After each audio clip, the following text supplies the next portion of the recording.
Hello guys, మనం అందరం real estate అంటే అపార్ట్మెంట్స్, విల్లాస్, ప్లాట్స్ గురించి మాట్లాడుకుంటాం.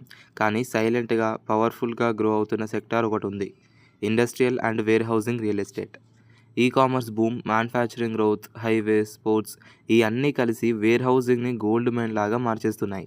ఈ వీడియోలో industrial and warehousing real estate అంటే ఏంటి, ఎందుకు ఫాస్ట్గా గ్రో అవుతుందో, ఇన్వెస్టర్స్కి ఏం ఆపర్చునిటీ ఉందో క్లియర్గా చెప్పడం జరుగుతుంది. ముందుగా what is industrial and warehousing real estate. First basic clear చేద్దాం. ఇండస్ట్రియల్ రియల్ ఎస్టేట్ అంటే factories, manufacturing units, industrial parks, special economic zones, ఎస్ఈజెడ్ఎస్ అని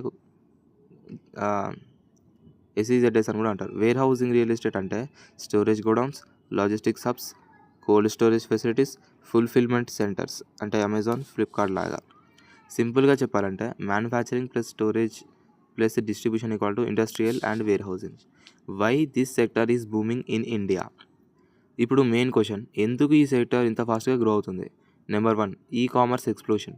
Amazon, Flipkart, Meesho, Blinkit, Zepto same day delivery, next day delivery అంటే మ్యాసివ్ వేర్ హౌసెస్ కావాలి.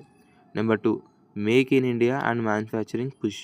Government make in India policy వల్ల electronics, EVs అంటే electric vehicles, pharma, textiles ఇవన్నిటికీ new factories కావాలి, new industrial parks కావాలి. Number 3, infrastructure development.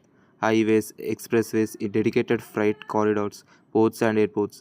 ఈ ఇన్ఫ్రాస్ట్రక్చర్ వల్ల logistics easy, wear housing demand double. Number 4, GST. ఇది ఒక గేమ్ చేంజర్ లాంటిది.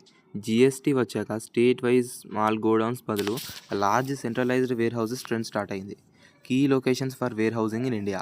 ఇండియాలో major warehousing hubs: Mumbai, Pune belt, Delhi NCR, Hyderabad, Bengaluru, Chennai, Ahmedabad, Kolkata. స్పెషల్గా హైదరాబాద్లో ORR connectivity, pharma and data centres. Central India advantage, అందుకే హైదరాబాద్ వేర్ హౌసింగ్లో సూపర్ గ్రోత్ చూస్తుంది. Investment opportunities and returns. ఇప్పుడు ఇన్వెస్టర్స్ కోసం important part: stable rental income. వేర్ హౌసెస్లో లాంగ్ టర్మ్ లీజెస్ అంటే 5 to 15 years. Big companies tenants. Rent స్టేబుల్గా ఉంటుంది, హయ్యర్ ఈల్డ్. రెసిడెన్షియల్లో 2-3% రిటర్న్స్ వస్తే వేర్ హౌసింగ్లో 6-9% returns possible. Low maintenance, apartments లాగా పెయింటింగ్, అమ్యూనిటీస్, అసోసియేషన్ ఇష్యూస్ ఇవి ఏమీ ఉండవు. REITs option. బిగ్ ఇన్వెస్టర్స్ కోసం logistics REITs, industrial REITs. Direct property కాకుండా ఆర్ఈఐటిఎస్లో ఇన్వెస్ట్ చేయొచ్చు. Challenges and risks. ఈ సెక్టార్లో రిస్క్స్ కూడా ఉంటాయి. Land acquisition issues, zoning and approvals, location wrong అయితే డిమాండ్ ఉండదు.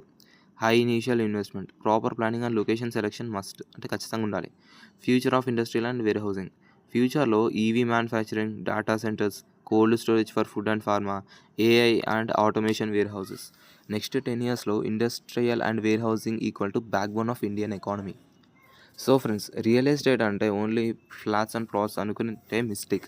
Industrial and warehousing real estate is the real silent wealth creator. ఈ వీడియో నచ్చితే లైక్ చేయండి. Real estate and business content కోసం సబ్స్క్రైబ్ అవ్వండి. మీ ఒపీనియన్ కామెంట్స్లో చెప్పండి.